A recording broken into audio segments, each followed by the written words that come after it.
রাসূল পাক সাল্লাল্লাহু আলাইহি সাল্লাম ইরশাদ করেন, যে ব্যক্তি অন্য কোনো জাতির সাথে সাদৃশ্য হবে সে ব্যক্তি ওই জাতির অন্তর্ভুক্ত হবে।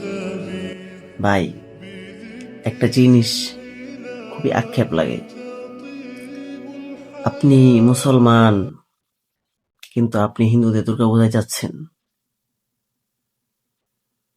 আপনার কি একবারও বিবেকে খাটে না? আল্লাহর কথা কি একবারও স্মরণ হয় না? এই যে কিছুদিন আগে ঈদ ও মিলাদুন নবী গেল, কই কোনো হিন্দু তো মুসলমানদের অনুষ্ঠানে আসলো না। এই যে শবে বরাত যায়, কোনো হিন্দু তো মুসলমানদের অনুষ্ঠানে আসে না। এই যে শুক্রবার যায়, কই কোনো হিন্দু তো একদিনও আসে না যে মুসলমানরা কিভাবে মসজিদে নামাজ পড়ে এটা দেখি।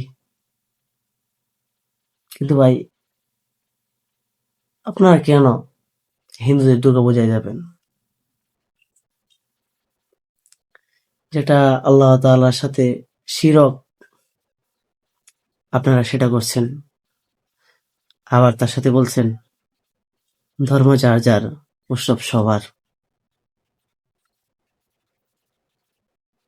এটা তো ভাই ঠিক না।